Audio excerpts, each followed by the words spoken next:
एक मिनट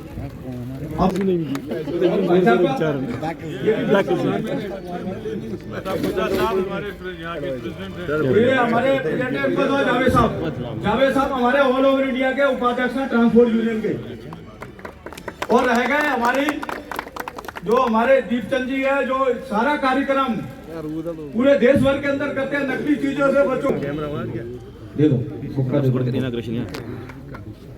देखो ये प्यार है मैडम। एम्प्लॉयमेंट अगर वो 50 यहाँ बनती कश्मीर में तो 50 आदमियों को यहाँ रोजी मिलती।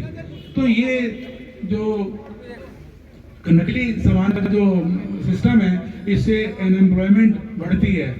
ये वर्ल्ड ओवर में है, पूरे दुनिया में नकली सामान की वजह से या एक तो सिगरेट पीने से तो सेहत खराब होती है, लेकिन जितना 7 जन्म में लोग आप नहीं भूल पाओगे। इसका सबसे ज्यादा असर जो हम पे पड़ता है न सिर्फ हमारी इक्तिसादियात पे लेकिन हमारे जो वजूद पे इसका असर है, जो हमारा जो कैरेक्टर है जो पूरे मुल्क में या दुनिया में उस पर असरअंदाज होते हैं। कुछ लोगों की गलती की वजह से हम पे उंगलियां उठती हैं। हम नकली चीजें यहाँ बेचें, हम नकली सौदा लोगों को बेचें, एक बार धोखा दे सकते हैं, लेकिन उसका असर जो है पूरे हमारी सोसाइटी पे पड़ता है, हमारी कारोबारी हल्के पे पड़ता है, हमारी जो इक्तिसादियात है उस पर इतना दूर असर पड़ता है आप अंदाजा नहीं कर सकते। तस्करी का सामान ना खरीदेंगे ना ही बेचेंगे। और बोलिए तस्करी का सामान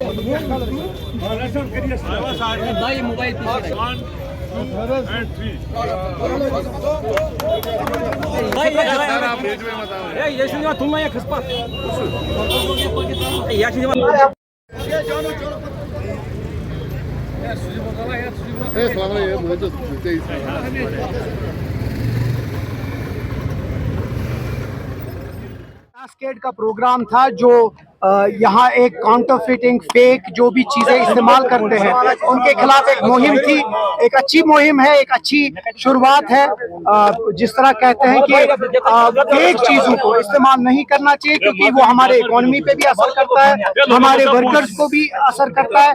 जो यहाँ के इकोनॉमी चाहे वो हमारे ताजिर हो, चाहे वो शॉल्स हो, सैफरन हो, इन सबको इफेक्ट करता है। तो एक अच्छा इशू था, एक अच्छा मुहिम था, एक अच्छा इनिशिएटिव था, चाहे वो फिकी की तरफ से या कास्केड की तरफ से था, उसी के ऊपर ये सारा प्रोग्राम था। मुझे लगता है इस मुल्क की इतिहास में ये पहली बार हुआ होगा कि एक नॉन इलेक्टेड गवर्नमेंट ने एक इलेक्टेड गवर्नमेंट को बंद किया है।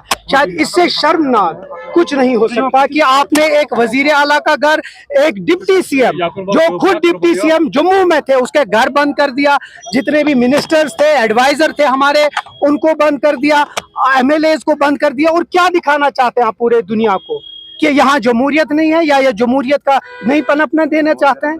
ये अफसोसनाक है कि इसके बावजूद कि जो कल हुआ कोई दिल्ली से कोई बात नहीं हुई। बड़ा अफसोस हो रहा है कि एक इलेक्टेड गवर्नमेंट को हमारे शोधाओं को खराज अकीदत करना पेश करना नहीं दिया, जो कि बहुत अफसोसनाक है। क्या करते, वहां जाते, फातिहा पढ़ते, खराज अकीदत पेश करते और वापस चले जाते। ऐसा नहीं है कि हम किसको प्रोटेस्ट ऑर्गेनाइज किया था, किसी ने ऐसा कुछ नहीं किया था। हमेशा 70 बरसों में जम्मू कश्मीर नेशनल कॉन्फ्रेंस या बाकी सियासी पार्टीज हमेशा शोधा वहां जाते थे और वहां फातिहा पढ़ते थे। क्या हो जाता?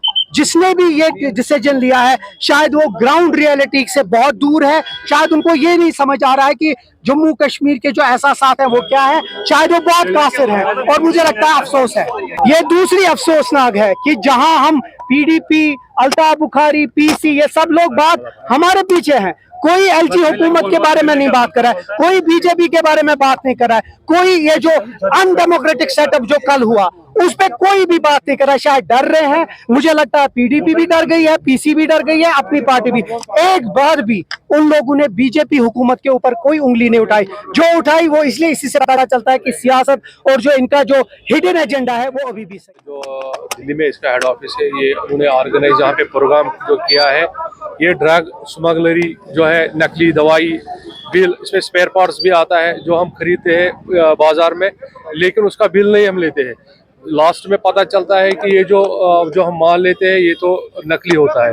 इसके बावजूद हमने ये एक यहाँ पे एक जो आज प्रोग्राम ऑर्गेनाइज किया है और जो हमारे दीपचंद जी है और हमारे नासिर असलम साहब है या हमारे जेडेबल के एमएलए तनवीर साहब है या मेरे मित्र है जावेद साहब और दिल्ली के जो ऑटो टैक्सी वाले फेडरेशन है राजिंदर सोनी जी, वो यहाँ पे 3-4 दिन से अपना काम कर रहे हैं और हम अपने काम में अपने मकसद में कामयाब हो गए। और आज हमने जो ये रैली यहाँ से निकाल के संतूर तक लगाई है, वो उसमें यही है कि जो नकली माल है, नकली जो यहाँ पे प्रोडक्ट बेच रहे हैं, चाहे उसमें स्पेयर पार्ट्स हो, कॉस्मेटिक हो या दवाई हो, जिसके इंसान की जाने जा सकती है, उस पर हमने यहाँ पे आज एक प्रोग्राम किया है।